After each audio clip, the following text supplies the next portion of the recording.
જય હિન્દ મિત્રો, આજના વિડીયોમાં આપણે જનરલ સાયન્સના ટોપ પ્રશ્નો જોઈશું, જેનો આ પાર્ટ 1 છે। આવનાર બધી પરીક્ષાઓ માટે જનરલ સાયન્સના ખૂબ જ અગત્યના 100 પ્રશ્નો આપણે આજના વિડીયોમાં જોઈશું। છેલ્લે તમારી ટેસ્ટ પણ લેવામાં આવે છે। આ વિડીયોની અંદરથી ત્યાં પ્રશ્નો પૂછાય છે, તો વ્યવસ્થિત વિડીયો જુઓ, પૂરો વિડીયો જુઓ અને ટેસ્ટ આપી તમે તમારું નોલેજ પણ ચેક કરી શકો છો। એ સિવાય ફ્રીમાં આની પીડીએફ પણ તમને પ્રોવાઈડ કરાવવામાં આવશે। તો જોઈએ ખૂબ જ અગત્યનો આ વિડીયો। પાચન ક્રિયાની શરૂઆત કયા અંગથી થાય છે? મોંથી થાય છે, એટલે કે મુખથી થાય છે। લાળમાં કયો ઉત્સેચક હોય છે જે સ્ટાર્ચનું પાચન કરે છે? એમાઇલેઝ અથવા ટાઇલિન હોય છે। જઠરમાં કયો એસિડ હોય છે જે ખોરાકને પચવામાં મદદ કરે છે? હાઇડ્રોક્લોરિક એસિડ હોય છે, જેને HCl પણ કહે છે। પ્રોટીનનું પાચન કરતો મુખ્ય ઉત્સેચક કયો છે? પેપ્સિન છે। પેપ્સિન છે તે પ્રોટીનનું પાચન કરે છે। માનવ શરીરમાં ખોરાકનું સંપૂર્ણ પાચન અને પોષક તત્વોનું શોષણ ક્યાં થાય છે? તો તે નાના આંતરડામાં થાય છે। પિત્તરસનો સ્ત્રાવ કઈ ગ્રંથિ દ્વારા થાય છે? યકૃત એટલે કે લીવર દ્વારા થાય છે। પિત્ત ક્યાં સંગ્રહિત થાય છે? પિત્તાશયમાં સંગ્રહિત થાય છે। ચરબીના પાચન માટે કયો ઉત્સેચક જરૂરી હોય છે? લાઇપેઝ જરૂરી છે, જેનાથી ચરબીનું પાચન થાય છે। મોટું આંતરડું શેનું શોષણ કરે છે? પાણી અને ખનિજોનું શોષણ કરે છે। પાચન તંત્ર અને અંતઃસ્ત્રાવી તંત્ર બંનેનો ભાગ કયું અંગ છે? સ્વાદુપિંડ છે। પાચન ક્રિયા પછી વધેલો અપાચિત ખોરાક ક્યાં સંગ્રહિત થાય છે? મળાશયમાં સંગ્રહિત થાય છે। નાનું આંતરડું કેટલું લાંબુ હોય છે? 6 થી 7 મીટર લાંબુ હોય છે, એટલે કે 20 થી 21 ફૂટ જેટલું લાંબુ હોય છે નાનું આંતરડું। ખોરાકને ગળવામાં મદદ કરતું સ્નાયુલ અંગ કયું છે? તો તે જીભ છે, ગળવા માટે જીભ। ખોરાકની નળીને કયા નામથી ઓળખવામાં આવે છે? અન્નનળી કહે છે। જઠરમાંથી ખોરાકને નાના આંતરડામાં કોણ મોકલે છે? પાયલોરિક સ્ફિન્ક્ટર છે તે મોકલે છે। જઠરના અસ્તરનું રક્ષણ કોણ કરે છે? શ્લેષ્મ છે તે જઠરના અસ્તરનું રક્ષણ કરે છે। કયા ઉત્સેચક પ્રોટીનને એમિનો એસિડમાં રૂપાંતરિત કરે છે?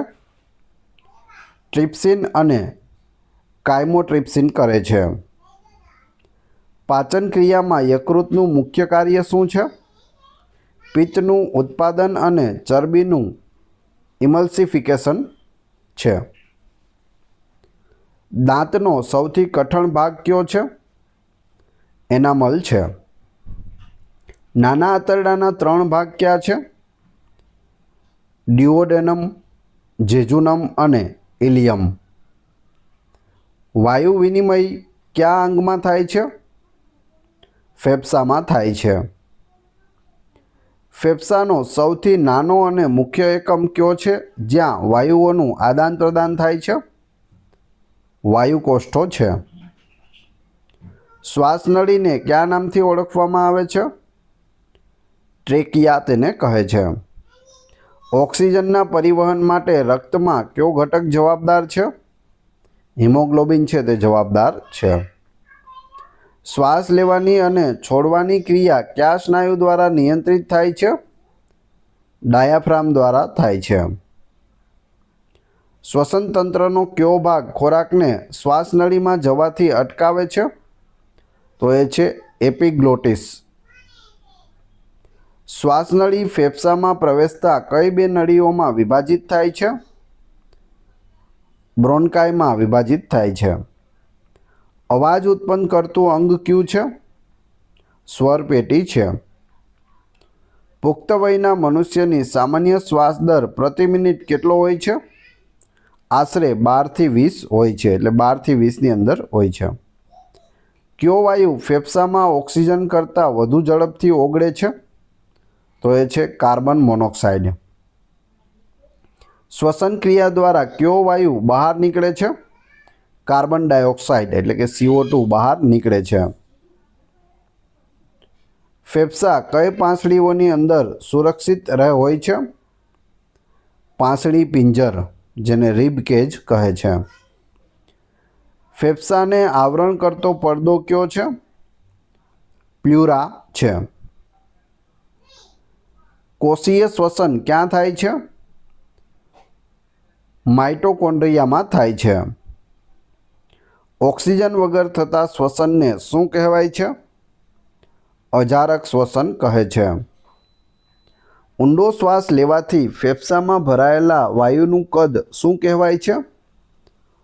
વાઇટલ ક્ષમતા કહેવાય છે. શરીરમાં થાક શા કારણે લાગે છે? સ્નાયુઓમાં લેક્ટિક એસિડ જમા થવાથી થાક લાગે છે.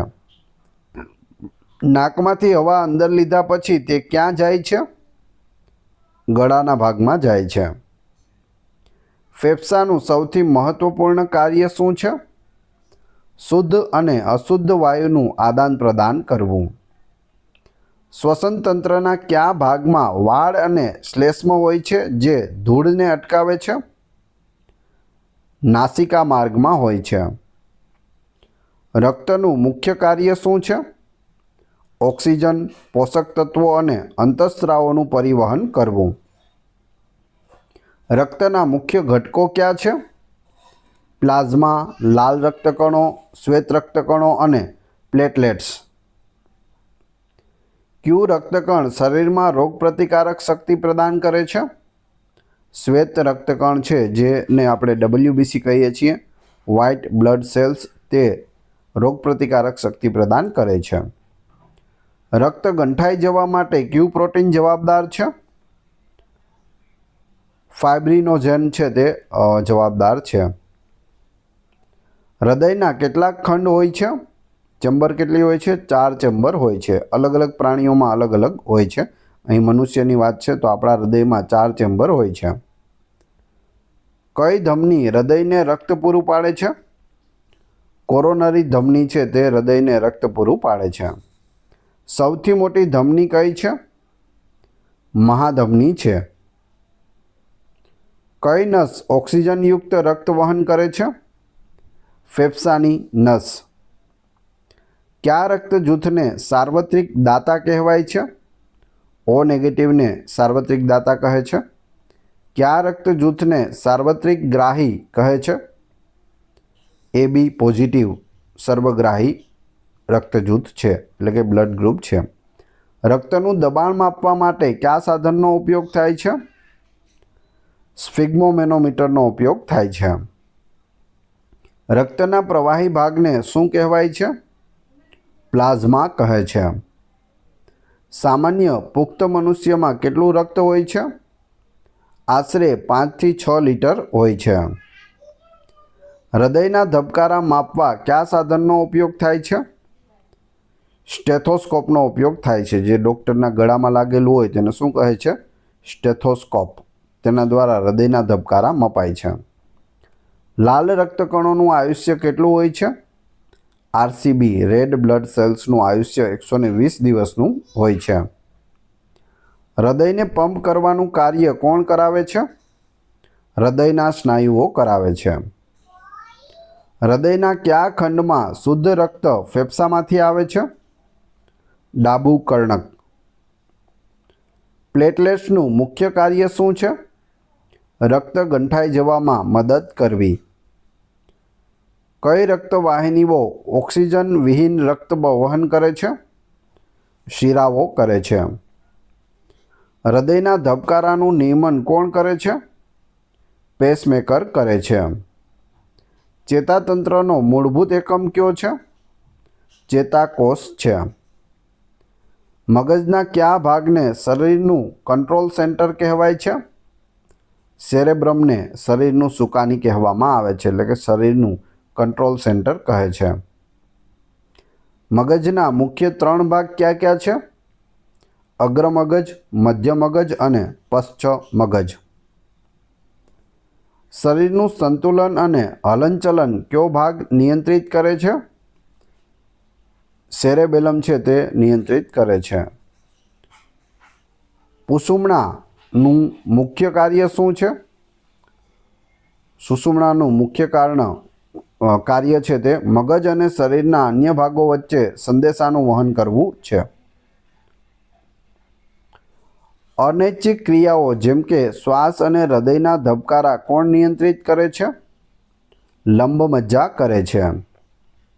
વિચારવા, યાદશક્તિ અને લાગણીઓનું નિયંત્રણ કયો ભાગ કરે છે?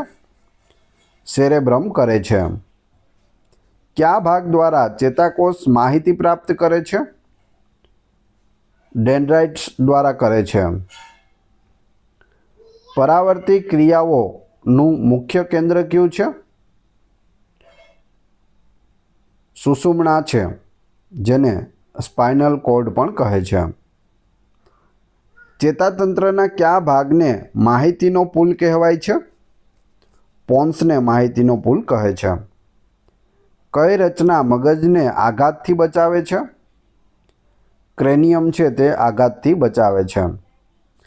ચેતાકોષમાં સંદેશાઓ કયા સ્વરૂપમાં વહન થાય છે?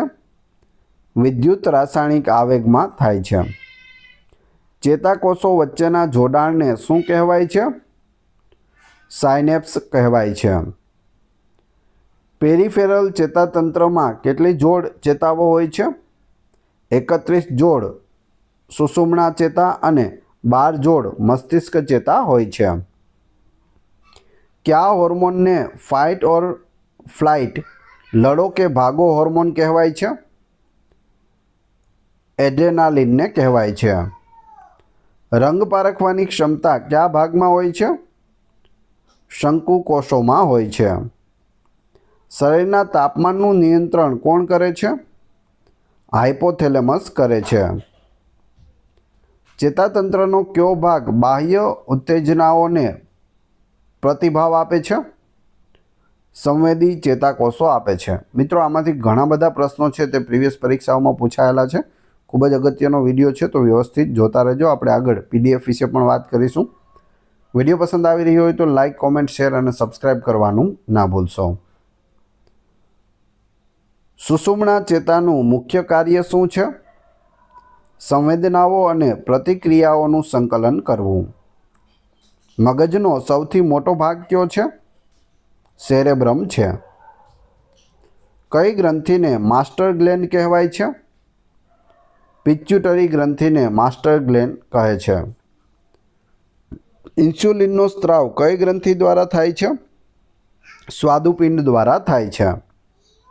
બ્લડ સુગરનું સ્તર ઘટાડવામાં કયો અંતઃસ્ત્રાવ મદદ કરે છે? ઇન્સ્યુલિન મદદ કરે છે. થાઇરોઇડ ગ્રંથિ કયો અંતઃસ્ત્રાવ ઉત્પન્ન કરે છે?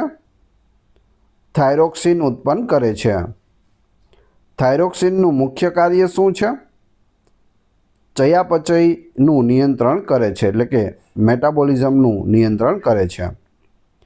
કયા હોર્મોનને ઇમરજન્સી હોર્મોન કહેવાય છે? એડ્રેનાલિનને ઇમરજન્સી હોર્મોન કહે છે. સ્ત્રીઓમાં ગર્ભાવસ્થા માટે કયો હોર્મોન જવાબદાર છે? પ્રોજેસ્ટેરોન છે તે જવાબદાર છે. વૃદ્ધિ અંતઃસ્ત્રાવ કઈ ગ્રંથિમાંથી ઉત્પન્ન થાય છે? ગ્રોથ હોર્મોન્સ પિચ્યુટરી ગ્રંથિમાંથી ઉત્પન્ન થાય છે. શરીરના તાપમાન, ઊંઘ અને જાગવાની ક્રિયા કઈ ગ્રંથિ દ્વારા નિયંત્રિત થાય છે? પિનિયલ ગ્રંથિ દ્વારા નિયંત્રિત થાય છે. સ્વાદુપિંડના કયા કોષો ઇન્સ્યુલિનનો સ્ત્રાવ કરે છે? બીટા કોષો કરે છે. કયા અંતઃસ્ત્રાવની ઉણપથી ડાયાબિટીસ થાય છે? ઇન્સ્યુલિનની ઉણપથી ડાયાબિટીસ થાય છે. કયા અંતઃસ્ત્રાવને પ્રેમ અને વિશ્વાસનો હોર્મોન કહેવાય છે?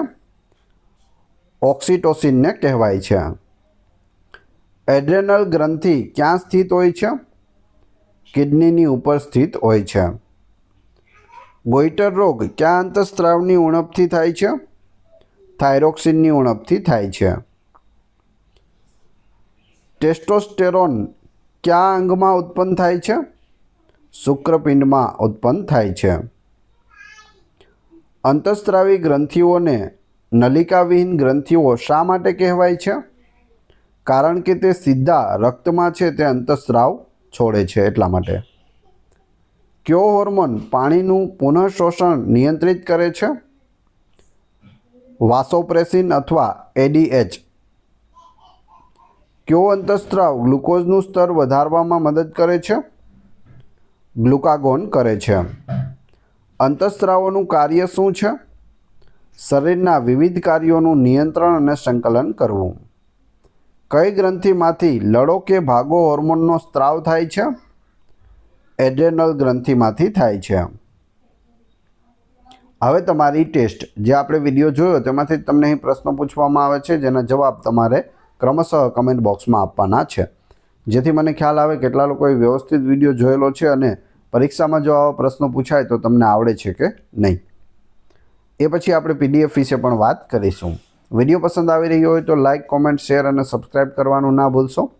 આ ચેનલ ઉપર ઘણા બધા વિડીયો અવેલેબલ છે. તમે ચેનલના નામ ઉપર ક્લિક કરી વિડીયોમાં જશો તો ત્યાં તમને બધા જ લેટેસ્ટ વિડીયો મળી જશે. ટેસ્ટમાં પ્રથમ પ્રશ્ન છે, પાચન ક્રિયાની શરૂઆત કયા અંગથી થાય છે? બધાને આવડવો જોઈએ. બીજો પ્રશ્ન, પિત્તરસનો સ્ત્રાવ કઈ ગ્રંથિ દ્વારા થાય છે? ત્રીજો પ્રશ્ન, શ્વસન ક્રિયા દ્વારા કયો વાયુ બહાર નીકળે છે? ત્રણે ત્રણ પ્રશ્નોના ક્રમશઃ કમેન્ટ બોક્સમાં જવાબ આપી દેજો. વાત કરીએ PDFની, તો આ વિડીયોની ફ્રી PDF આપને ટેલિગ્રામ અને વોટ્સઅપ ગ્રુપમાં મળી જશે, જેની લિંક ડિસ્ક્રિપ્શનમાં પણ આપેલી છે. આશા રાખું છું આ વિડીયો આપને આવનાર પરીક્ષા માટે ખૂબ જ ઉપયોગી થશે. મળીએ છીએ નવા વિડીયોમાં. ધન્યવાદ.